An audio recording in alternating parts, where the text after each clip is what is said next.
Hello, this is Bad Vibes. Today's video is on those creepy neighbors. I know most of you have had at least one creepy neighbor in your lifetime. Joining me today is Deadleaf Clover. Make sure you go check out her channel if you like her narrations.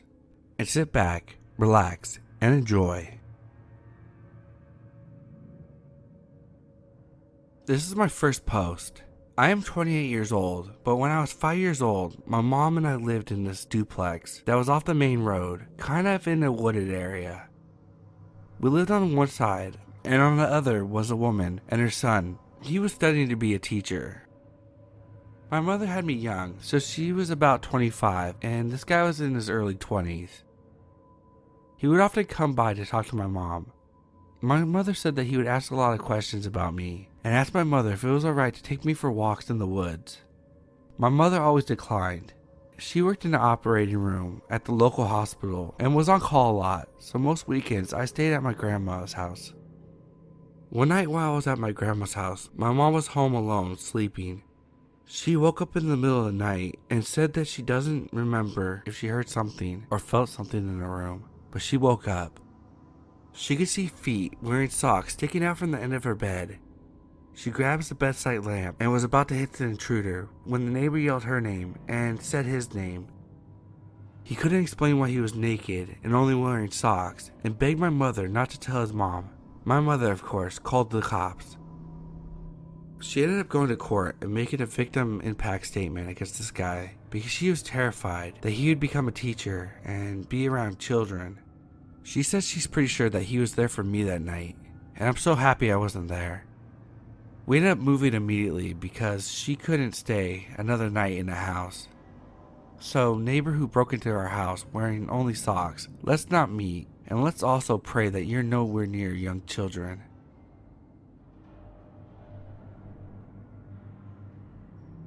I recently moved out of home and a couple towns away into a new home with my best friends.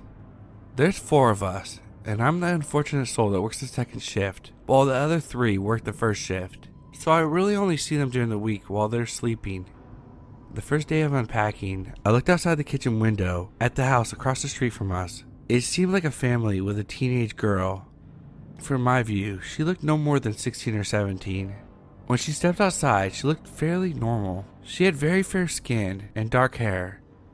I continued unpacking, not thinking anything until I looked back outside. She was sitting there on her porch, on her knees, and her posture was perfectly straight. She had her hair pushed to the front of her face and was sitting there perfectly still. As creepy as it was to see, I still tried to think nothing of it, as I was pretty weird as a kid myself.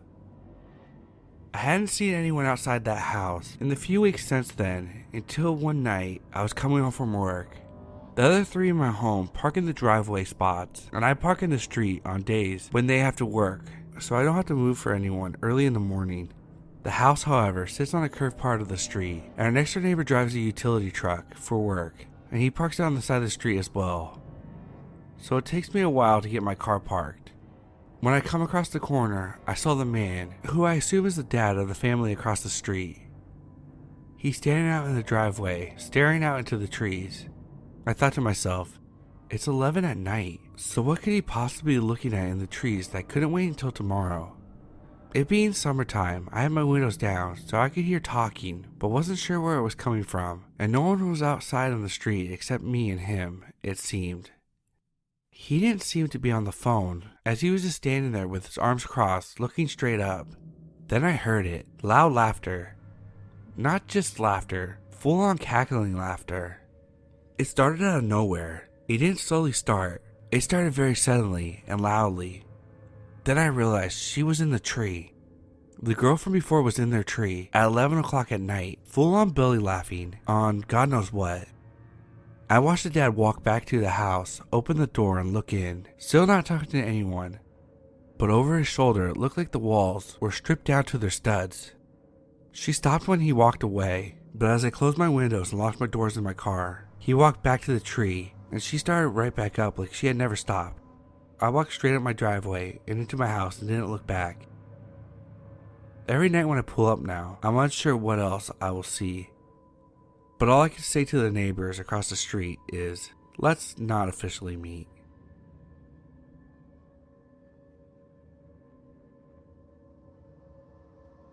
This happened to me when I was in the 3rd grade, about 8 years old.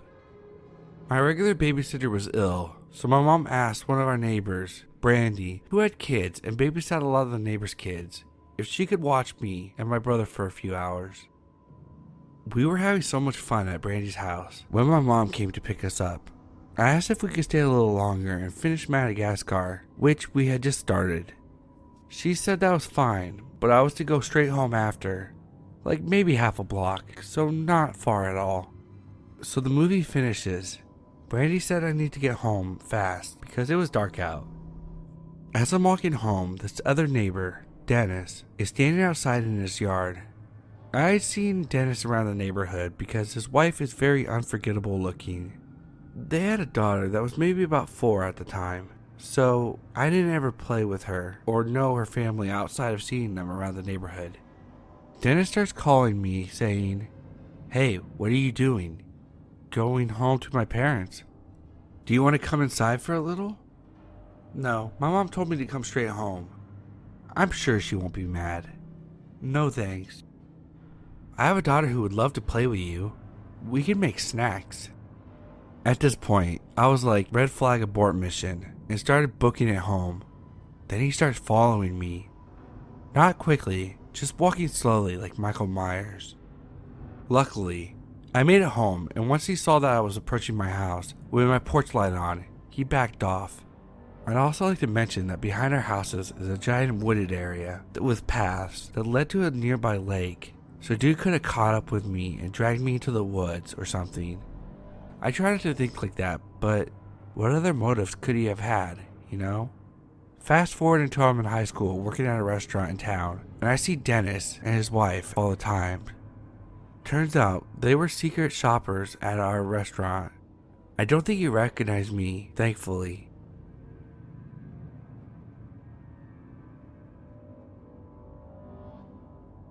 I used to go on night walks, but I don't anymore because the summer nights seem to bring out the creeps. I was on my way home one night, and this dude was in his backyard leaning on his wall, having a smoke. I thought nothing of it and started to walk past. Just a note, I always have a box cutter in my shoe for protection, because my pockets are either fake, non-existent, or too small. I'm a girl. So he called out to me, "Hey pretty, come here." "Hey beautiful, want to join my pool party?" I don't know if he had a pool, but there was definitely no party. "Hey cutie, let's have some fun." I walked about a block away from him and fixed my shoe just in case I needed to run, and I pulled out my blade too. He didn't follow me this time. I went on several more walks, walking on the opposite side of the road to go home, but he was never in his backyard again until one night when I was walking home on a late night walk. He was there in his backyard, at the wall, calling out to me, telling me to go to him, and typical creep stuff. I had a feeling that I had to pull out my blade immediately, so I did. Then I heard shoes hit the ground, and I looked back. I saw that he had jumped over his wall and was walking towards me. I was on the other side of the road, so I booked it, taking off running through the apartment complex around my neighborhood. I knew my front door was locked, because I used the back door to go on my night walks. I hopped the wall into my backyard. My back door has a sliding screen door, then a sliding glass door. The glass door can be locked and part of the screen. I tried to open the glass door, but apparently when I was gone, my mom locked it. She knows I go out for walks at night. She doesn't want me in the apartment at all. The instant that I found the glass door locked, I slid the screen and angled against the wall just in enough time. A few seconds later, he rounds the corner, and I could kind of see him through the screen if I looked really hard. I see him walk past my hiding spot and back down the street towards his house. I start texting and calling my mom to let me inside. After about an hour or two, when my phone is about to die, she finally unlocks the glass door and opens it because she doesn't see me hiding under the screen.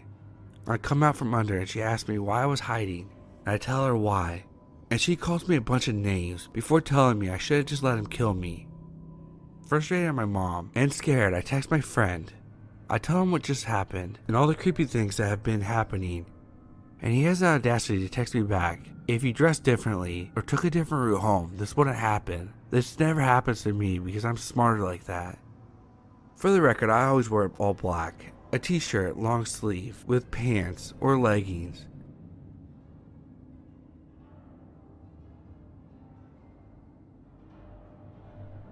I have a ton of crazy stories, and I've always wanted to write about them. And I guess I finally found the place.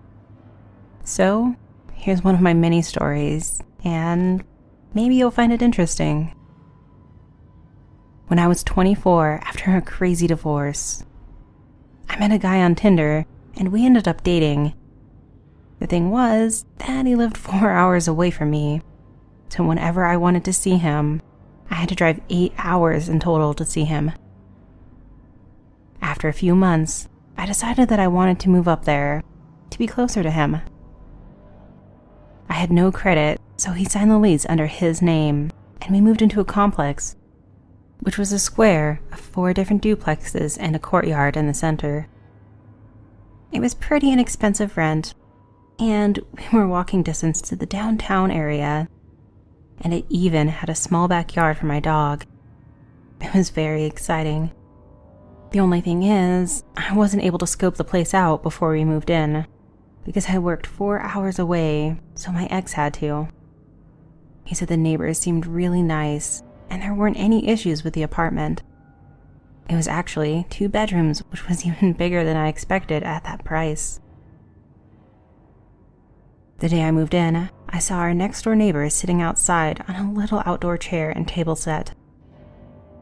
I said hi to her, but as I was walking away, I heard her rambling on about something, but I wasn't sure it was directed to me. It was a little strange, but I brushed it off. I also found it a little weird that it was pretty cold outside, and she had super short shorts on, a tank top with no bra, and was just sitting outside. This woman had to be in her late 50s, heavier set, with wild, curly hair. Living there a few days, I realized why the apartment was so cheap. There was no heater, and only the air conditioning worked. I know we are in the desert, but it still gets pretty cold.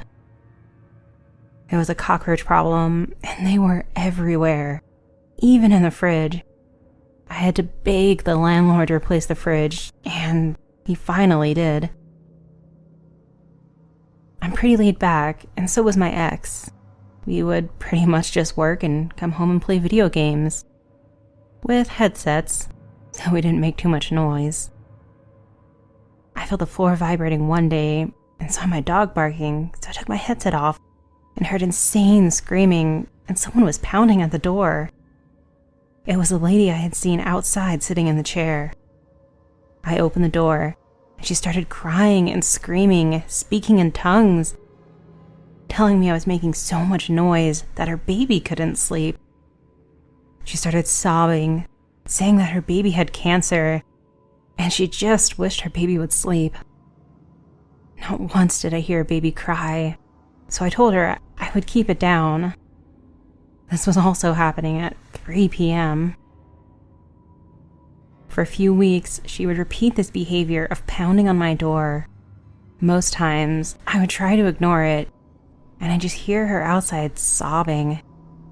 Her and her husband would scream at each other all night and throw plates at the walls. One morning, I was trying to leave my house, and the door was lodged shut. I looked outside the window that was adjacent to my door, and I could see there was a giant couch just placed right up against my door. I had to call my landlord, and he came over and moved it. But I missed a shift at work. I told him what's been happening, and he said he has had issues with the neighbors in the past. I came home from work one day, and she was sitting outside again. She was talking to the air and acting insane, speaking in tongues, and again, she was barely wearing anything. I asked if she needed help, and she said, "You dumb bitch, does it look like I need help?"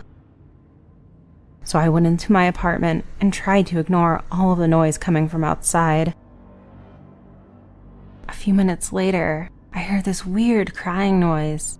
It was her voice, but she was trying to make noises like a crying baby. I I called the cops, and as soon as the cops showed up, it was super quiet, like nothing had ever happened. I finally saw my neighbor's husband one morning coming out of their door. He was very tall, white, full of tattoos, and was probably in his late 20s. He smiled at me and told me that he had just gotten home from spending a week in jail and asked me how his wife had been. I told him I don't talk to her much, and I left for work. When I came home, my front window was shattered. When I came inside, there was a giant brick on the couch, taped with a white paper that said, "Bun in hell." I figured they meant burn, but yeah. Got the message. I called the cops and my landlord, and they showed up around the same time. Again, as soon as they knocked on my neighbor's door, it went quiet. I remember having our front window open, and one of the cops was telling me through the window how they get calls about them all the time, but whenever they show up, it's like no one was ever home. The next day, around 2 p.m., I heard my female neighbor wailing and crying, saying that she was dying and to call 911. She was speaking in tongues again. Also, this was no language. It literally sounded like baby talk. So, I called 911 again. The cops knocked, and as soon as they knocked, it seemed like no one was home. This kept happening for a few days, until finally she starts up again, and before she even says anything, I call the police. This time, her door is wide open, and she's screaming, "He stabbed me! Oh my God, he stabbed me! I'm bleeding, and I'm dying, good Lord! I'm going to die today! Please call 911! Save me, please!" Not only did I call, but so did our neighbors from across the courtyard. We ran near the door, but the apartment was so full of trash and things piled up on each other that we couldn't see anything. Finally, the cops showed up, and the ambulance took her away, screaming and fighting them off of her. Everything died down for a few minutes until I hear the cops' loud screams outside my front door. I peep out my window to see my neighbor's husband on his knees with a red dot between his eyes and 4 cops with guns pointed to his head. I guess he was going back to jail. A couple of days go by, and the lady is back in the apartment. At this point, my landlord finally had an eviction notice taped to the door, and they only had 24 hours to vacate. She kept pulling her old ways of crying and wailing and stopping once the cops showed up. One morning, I wake up to pounding on my door, and there are 8 cops at my doorstep. "Do you know where your neighbor is?" they asked me. I had no idea where she was, so I shrugged.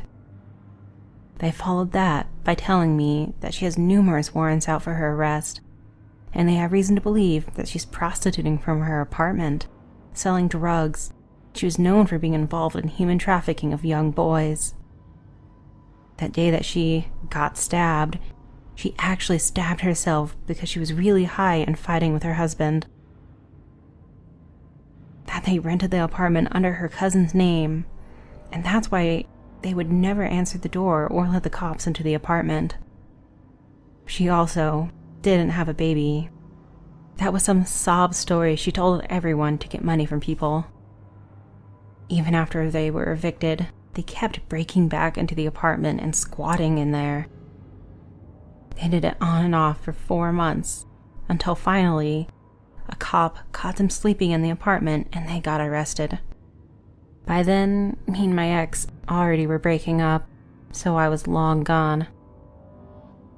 I never want to meet those crazies ever again. My boyfriend and I decided to move to a bigger city. We needed better jobs, more money, and we honestly thought things would turn out great. We were staying with our friends for a while in an endless search for the proper apartment. After a few weeks, we received a call from a local agency, and the lady told us that she thinks she had something for us. The apartment was huge, way bigger than we asked for, but the price was crazy. We immediately take the offer. In no time, we're on the floor unpacking our things. We both loved the fact that we had such a big place to ourselves. It wasn't until the next morning when we noticed how strange the building actually was. It was huge, old, and dark.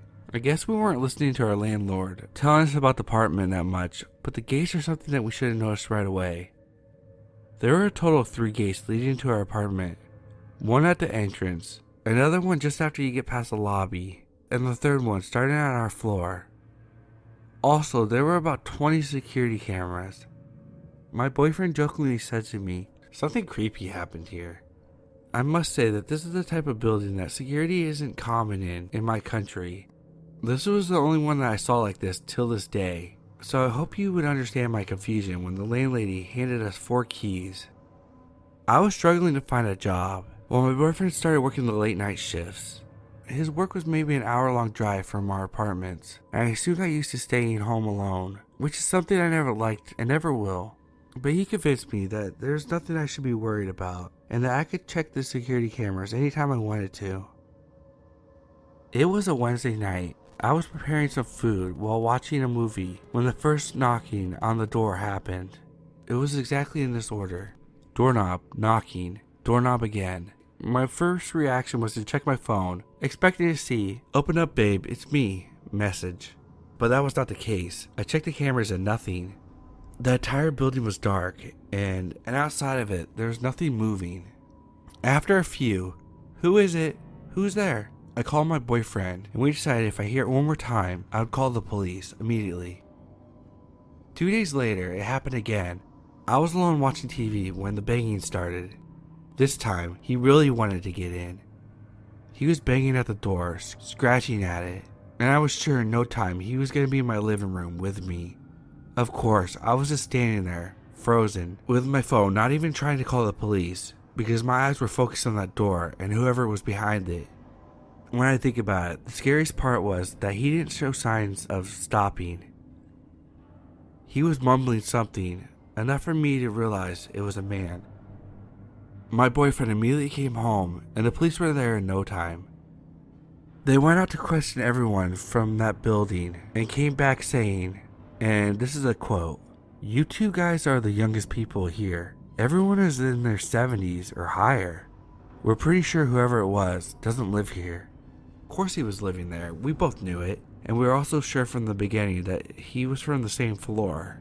But that part about the old people was kinda confusing. Can he be that old and that strong at the same time? Sure he can. All this happens a few more times. By that time, I wasn't even scared anymore, and wanted to see the person so badly. I convinced my boyfriend to fake leave for work, but he would stay close enough that I could call him. It worked. We saw an old man just as he was going back after visiting my door, and we informed the police. We realized he was probably checking the cameras to see when my boyfriend was leaving, and then coming to scare me. The police found out that he had already been in prison a few times. Some small robberies, molestation, and that he was living alone. He admitted knocking a few times because my music was too loud, but that was nonsense. A few days later, I received a perfect job offer, and we decided to leave, not only that apartment, but the city as well.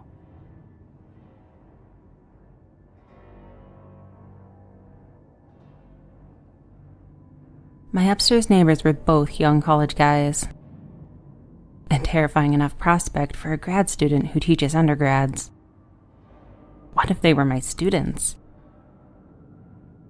But my nearest neighbor was a man in his late 30s, early 40s. We shared a wall, an entryway, and our doors faced each other. I met him soon after he moved in while he was coming back from work in his painter's overalls. And he was nothing but nice. I felt fortunate that someone perhaps a little more capable than myself moved in. But that feeling did not last. I first noticed the phone propped in his entryway window facing the parking lot the next day. It wasn't always there, of course, but it sat leaned up on the glass more often than not. And it wasn't charging. I glanced for a cord, and it always appeared to be on. I noticed the yelling every few nights. My neighbor would suddenly start yelling at crackheads around the property. No, I'm not saying that there were no crackheads around. The cows were probably on crack around here. But I never saw anyone who would storm through his door, either to his back patio or into the parking lot, hollering at the top of his voice. He once tried to intimidate a group of students just coming home in the parking lot, apparently because they had bags of crack on them. It was around this time his car stopped leaving the complex. He was always home. We both had alarms in our apartments to deter burglars, so each time I opened my door, it would chime. And each time he would open his door, it would chime. I started to suspect he was paying close attention to when I would come and go, as he would sometimes open his door shortly after I left, or close it abruptly if I was coming home. Our night manager also confirmed that my neighbor had tried to offer the videos he was taking using his phone in the window for security purposes. Each time I would come or go, I was on camera. There was one night during this period that I realized how paranoid this neighbor was making me. I was coming home after it was already dark, about 8 p.m., not too late, and I saw his apartment was wrong. He only had his bedroom light on, but the light wasn't yellow or white, it was red. Like he'd taken out his normal light bulb and swapped it from some cheap colored light from the Halloween superstore. Although I'm generally a rational person, I couldn't help but think, well, that's definitely mood lighting for a murder. I sat in the car for the next 30 minutes, but eventually made my way inside. Nothing else happened that night. The final straw, before I found a new place to stay temporarily, happened on a day I accidentally ran into him in our entryway. We had a perfectly pleasant conversation where my ingrained politeness overcame my sense that this guy could hurt you, he's not well. Later that same day, I finished cooking and put away dinner and decided to take out the trash. When I left with the trash, his door was closed. When I came back, his door was open. I glanced at his door to see if he was there. All but one of his lights were off, so all I could see was his silhouette peeking around the corner of his hallway. I very, very quickly let myself into my apartment and looked through the eye-hole of the door.